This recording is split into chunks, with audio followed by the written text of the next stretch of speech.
This episode of We Are Libertarians is brought to you by Audible.com. Enjoy one free audiobook courtesy of We Are Libertarians. Choose from more than 100,000 audiobook titles, including works by Ron Paul, Walter Block, Murray Rothbard, and the Cato Institute. Audible.com also has audio of radio and TV programs and audio versions of magazines and newspapers. You can get the Audible app on any mobile device or download the audio to your computer. Go to audibletrial.com/WAL or head to WeareLibertarians.com and find the link to get one free month of Audible today.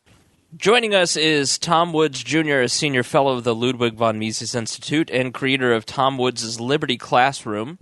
And he holds a bachelor degree in history from Harvard, and his master's is from Columbia University. He also appears on CNBC, MSNBC, Fox News, Fox Business, C-SPAN, and Bloomberg, among other outlets, and is a regular fill-in host on The Peter Schiff Show. He also is the author of 11 books, and I'm sure that number may have grown since the biography was written. You're a very prolific author, so we appreciate you taking the time to talk to We Are Libertarians today. And I'd like to ask first about Salon.com, which has figured out a traffic formula. It's great to get traffic hits when they troll libertarians. And they wrote a piece titled "The Question No Libertarian Can Answer." And you wrote to answer the question, if libertarianism is such a good idea, why has no country adopted it? What was your answer to that question? What's your response? That's a good question. It's been a while since I answered that. I'm lucky I can remember at this point, but I gave a twofold response. I mean, on the one hand, they said, look, we've had a free marketplace of ideas, and libertarianism lost. And my response is, what free marketplace of ideas could you possibly be thinking of? Are you talking about all those schools where kids get libertarianism presented to them fairly, where libertarianism gets a fair shake? If so, can you give me the address of some of these schools? I'd love to know where they are, because I've never encountered one. Well, I make one exception. My kids' school actually invited me to come give an uncensored presentation of libertarianism to the high school juniors, and we're doing it again this year. Well, I would tend to think you can count on one hand how many schools do that. So no, instead, the kids get, I mean, I love this idea that if you send your kids to the government schools, you're giving them exposure to all kinds of ideas, but if you homeschool them, you're just filling their heads with your propaganda. I would say it's exactly the opposite. I would say homeschool kids are far more acquainted with a much broader range of opinions than are kids in the government schools, who basically get the government line about, where would you be without the government? And we all know that you poor kids would be working in a factory if it weren't for us, but thank goodness we rescued you from that. And here you are, coloring a picture of Wonder Woman or something, thanks to us. Of course, that's what everybody gets. There is no free marketplace of ideas. But secondly, why has no country adopted it? Well, of course, there's an equivocation in the word country. What do they mean by country? Of course, they mean government. Why has no government adopted it? Well, why does the mafia enjoy using violence and getting ill-gotten gains? Because that's what they do. That's how they make their living. Why do parasites who make their livings at the expense of the working population not want to stop doing that? Well, I don't know. Maybe because it makes them better off. So I mean, the idea that the people, basically people who are tax consumers, who live at the expense of the working population, would dispassionately consider libertarianism and say, well, I think the merits on balance, this is not good for the country. It's great for the country. It's bad for you. No ruling class voluntarily gives up its power. That's really what the question is. Why has when you state it that way, you see the absurdity of it. Why has no ruling class in the world just voluntarily relinquished power? Well, I don't know. Why don't you ask the question and think about it? Tom, a little bit more on politics. We recently interviewed Gary Johnson on the show, and he talked about Rand Paul and a potential presidential campaign in 2016, and he was kind of critical of people who took to Rand Paul and other Republicans in the so-called libertarian strain of the GOP as being libertarian voices on the grounds that Rand is more of a social conservative. Now, you supported Ron Paul's presidential efforts in 2012. Will you also extend that support to Rand, or are there enough differences between him and his father that the jury is still out? To be honest with you, I don't really know. I mean, I don't really know. And I think this has to be the earliest that we've basically seen more or less presidential campaigns get going. I mean, I know there's no official Rand Paul campaign. There's no official Chris Christie campaign. But you know what? There may as well be. I mean, Ted Cruz just traveled to Iowa and went hunting for pheasants, and now that's his avatar on Twitter. He's got a gun slung over his shoulder because that's his natural thing that he does, apparently, is he hunts for pheasants. And they just happen to catch a spontaneous photo of him doing that.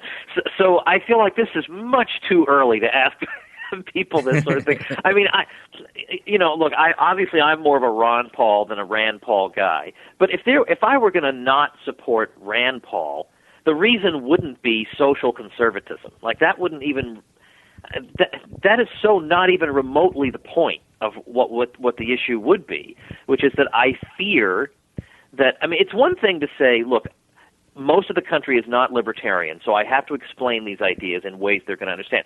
Nobody objects to that.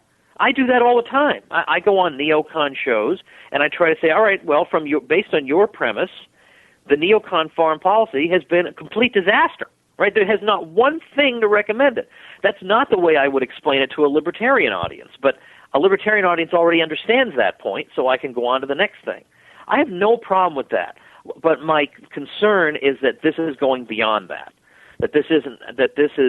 I mean, what I thought was refreshing about Ron Paul and that was so exciting was that he'd be on Meet the Press and they would say, all right, wait a minute, you actually think that Abraham Lincoln wasn't totally a saint, that maybe he did some bad things. Yeah, that's right. I think he did some bad things, and I think that the bad things he did have then been excuses for every other president who wants to spy on us or violate civil liberties or launch a war without consulting Congress. They all just say, well, Lincoln did it. Well, I don't think that's good. I think that's a bad press. I mean, that's incredible. Any other presidential candidate would have said, who told you that? Oh, I love Lincoln. In fact, here's my little pocket picture of Lincoln that I take with me, and I kiss and caress it and whatever. Whereas Rand immediately said, no, I think Lincoln was one of our greatest presidents. Now, of course, any political consultant will tell you nobody is voting for Lincoln in 2012 or 2016. You change the subject as fast as you possibly can. I understand why a political consultant would say that, but I personally don't care about political consultants. I'm not that interested in politics. What I like is somebody whose attitude is, I don't give a crap what the focus groups say or anything else. I'm just going to tell you the truth according to my understanding. That's what's exciting. Somebody who's going to measure his every word according to focus groups is not exciting to me. Like the Ron Paul campaign was utterly thrilling and exciting every minute of it. And I just don't feel like a Rand Paul campaign would be. I think Gary Johnson is a good man, and I respect him for a lot of things. But I think his obsession with stuff like gay marriage is totally misplaced. And just of all the things you could possibly focus on, when you look at the condition of the country and the NSA and the Fed and all these huge, huge institutions that are exploiting the hell out of everybody, and he wants to focus on that. I just don't. Especially when it's basically a state issue anyway. Like of all possible things to focus on, you're going to pick the one thing that's most going to alienate Middle America and start with that. I just don't get that. That's not Rand Paul's problem. And also the thing with the reason that I'm not saying, look, there ain't no way I would ever support Rand Paul is that most Ron Paul people, or at least a lot of them, when you ask them, well, is there anybody in the tradition of the Republican Party that you do respect, a lot of them will say Robert Taft from the 1940s and 50s. They say, we liked the Robert Taft wing. It was more skeptical of foreign intervention. It was more limited government. We liked the Robert Taft wing. But the fact is, Rand Paul, by any conceivable measure, has a far better voting record than Robert Taft did. Taft was terrible on a lot of. Taft voted for housing subsidies.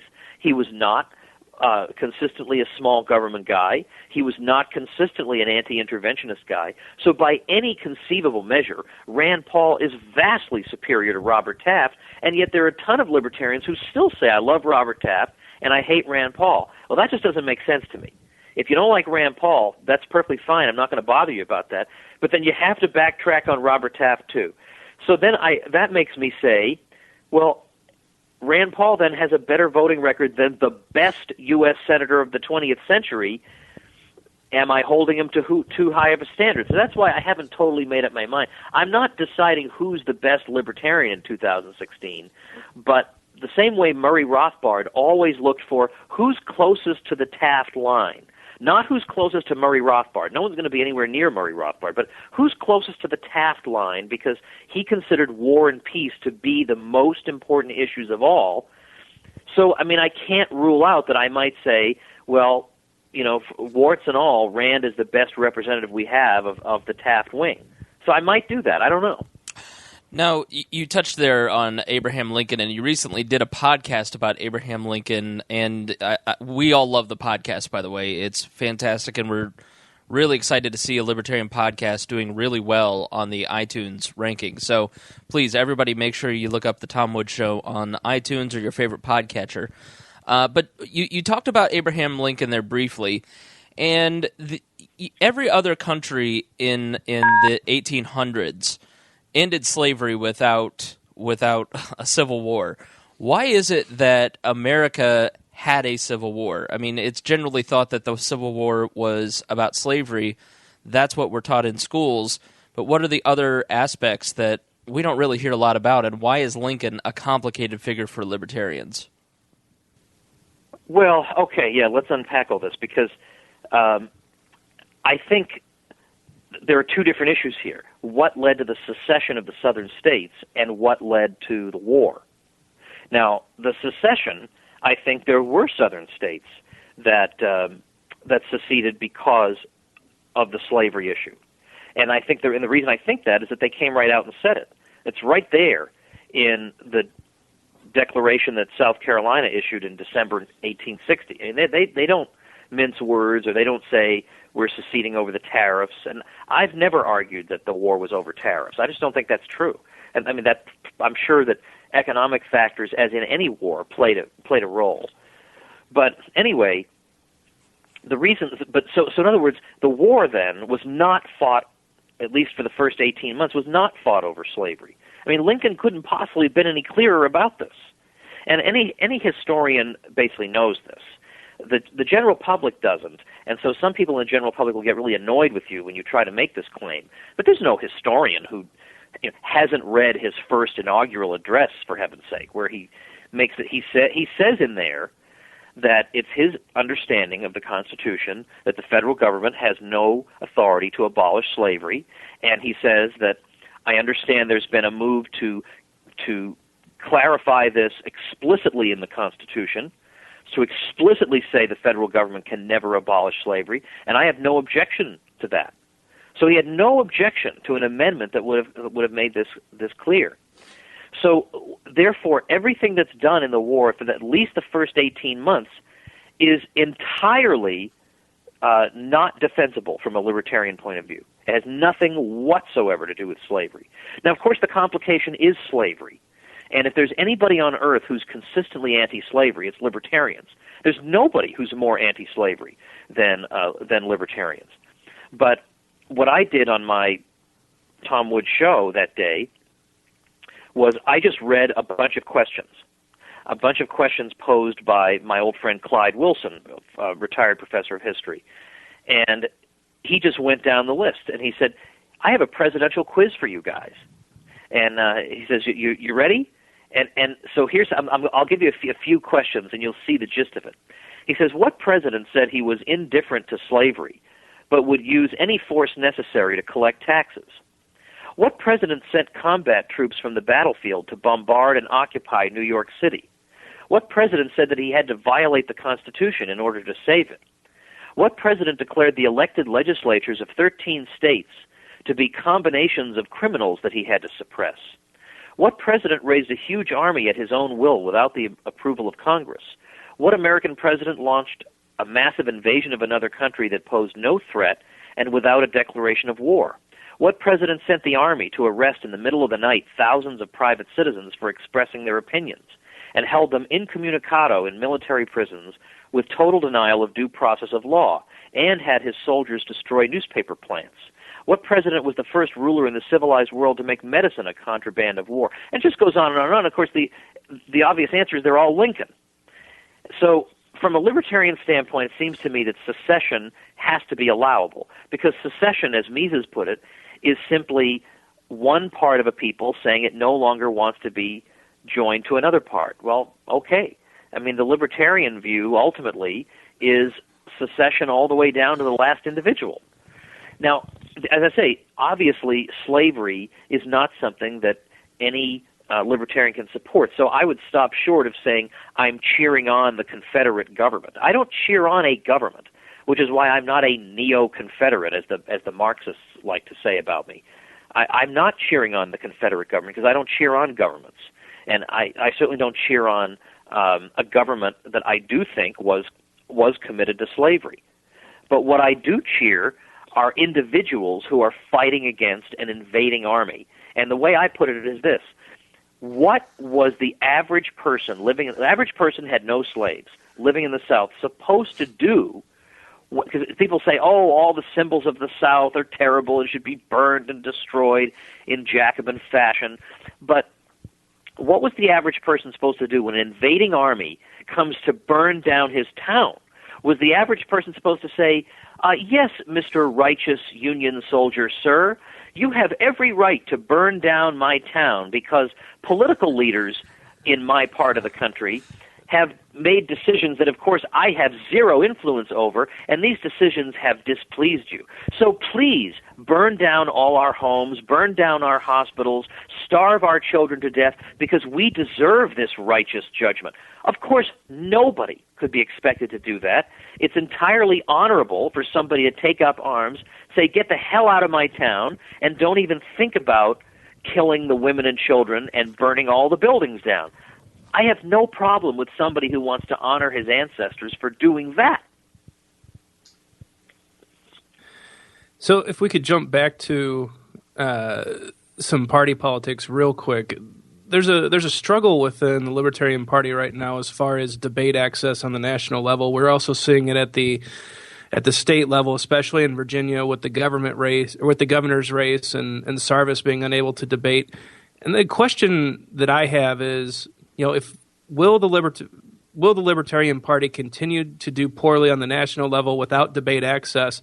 And if the answer is yes to that question, like I think it is, should the sole focus be on debate access, or is it time to admit that that's not going to happen and work within one of the mainstream parties to bring about some liberty-based policies at the national level? Well, I think even from the beginning, Murray Rothbard was concerned that a Libertarian Party was simply premature. There just isn't a base of support for it. Then he softened on that a bit and thought that it could have an educational role, but he was also thinking that you need to be more discriminating in which races you choose to jump into. You don't have to have a Libertarian candidate in every single race. But if there's a race where you happen to have an especially articulate candidate who happens to have built-in advantages, like he's the local physician, everybody knows him, things like that, local offices where almost nobody pays attention to them, very few people vote in them, nobody donates money to them, that's where your advantage lies. And then once you've built up enough party recognition in a local area where people say, "Oh yeah, our local such and such is a libertarian and the world has not come to an end," well, then people might be willing to think about a libertarian candidate on seeking a higher office.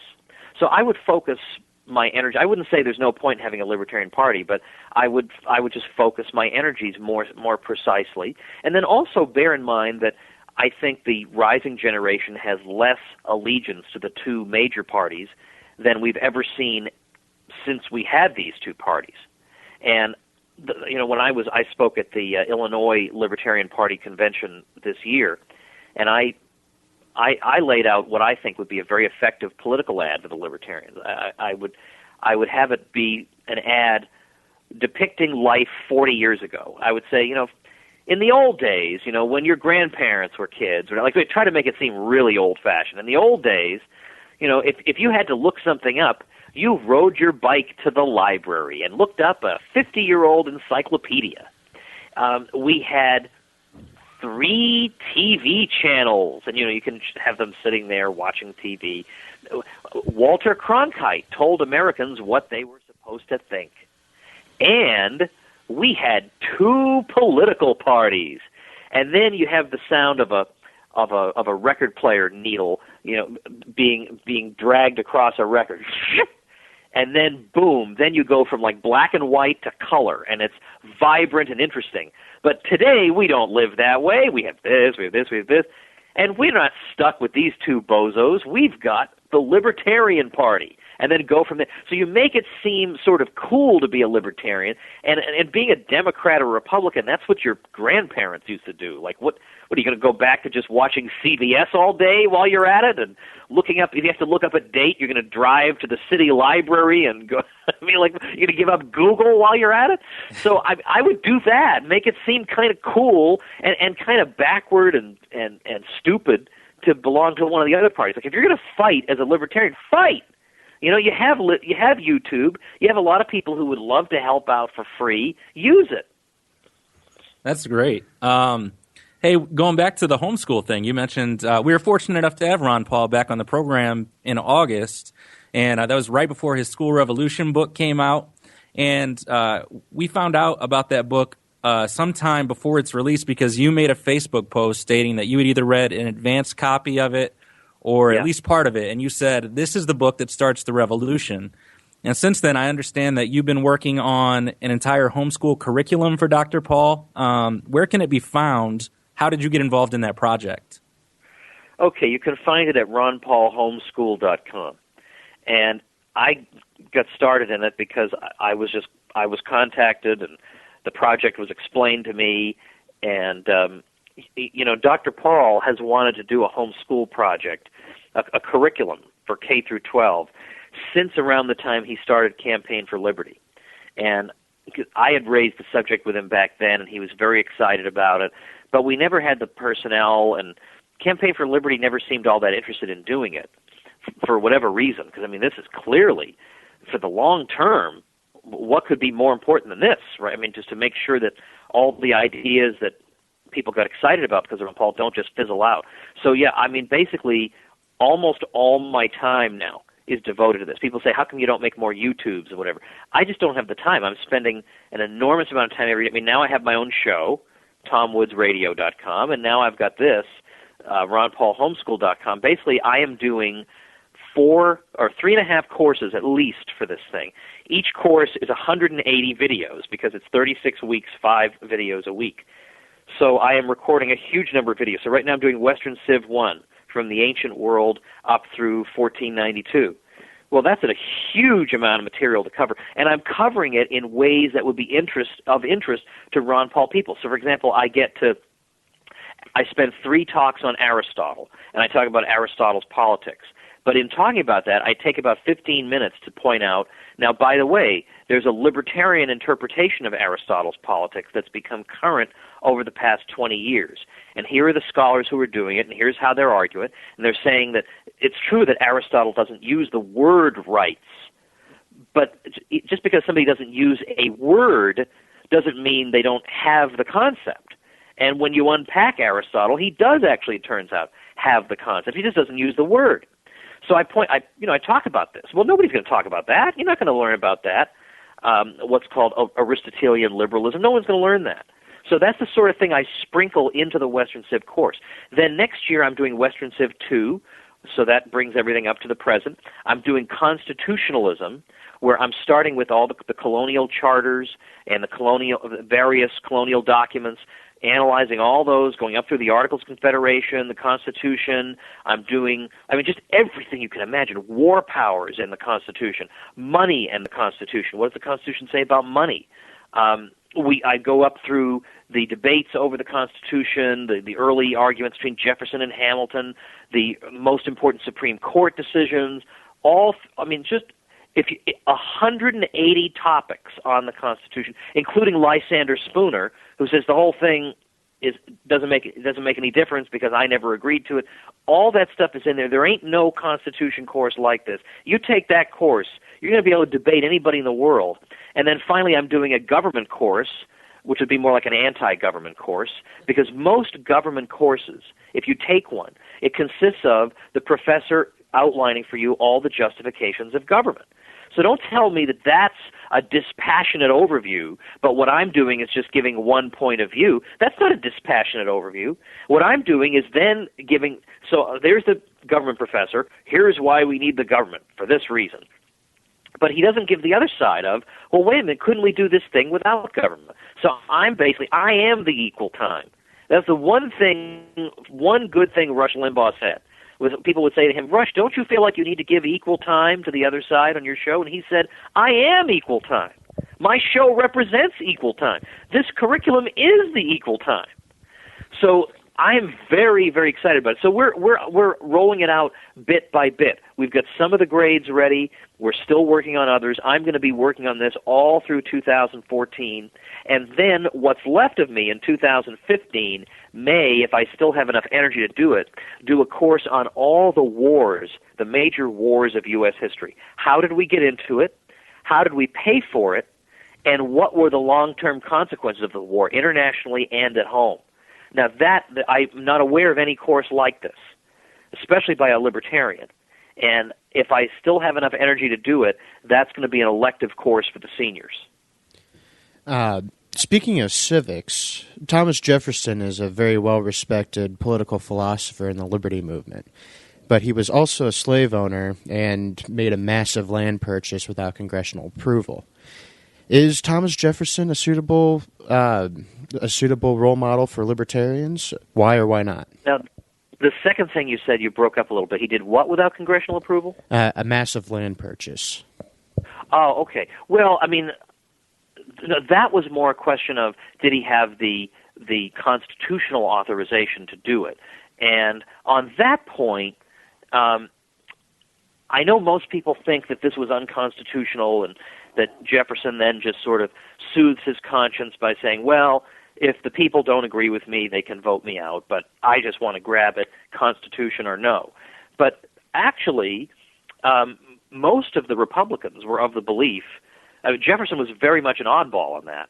Most of them were of the belief, look, there are certain types of treaties, and there's like 3 or 4, and this idea of purchasing territory falls under one of those headings. So therefore, it was assumed at the time of the Constitution to be legitimate as an exercise of the treaty power. So actually, Jefferson was an oddball among the Republicans. Most of them didn't think there was any constitutional problem with that at all. I mean, for a libertarian, though, it wouldn't really matter, is there a constitutional issue or not? The real issue would be, well, he bought the territory with tax money. Like, that would be much more relevant to libertarians. But that isn't so big a deal to me as the slavery thing. So yes, I mean, that is obviously a serious problem. But most people were pretty bad on slavery at that time. So we have to make sure we don't back ourselves into such a corner that we can't listen to anybody. I mean, even the Northerners, well, yeah, in principle, some of them might have been against slavery, but not if it means sending Negroes up north, which was basically the attitude. You know, I mean, there's a movie, I think it was Amistad. There's a movie where in the courtroom scene in Connecticut, there were some black men sitting there as spectators. They would never have allowed black men in a courtroom in Connecticut. You know, I love these holier-than-thou movies about how awesome the North was. I mean, really, most of what were referred to in the census as free persons of color, who were people who had been former slaves or, you know, for one way or another were not part of the slave system, most of those lived in the South, actually. They didn't live in the North. So there's plenty of stuff to go around, like, or for example, the Indian question. I mean, most people in the 19th century were terrible on the Indian question, too. So, I mean, unless we want to say everybody who ever lived sucked, and so we got to just start over from scratch, I mean, you know, there's consistency in that.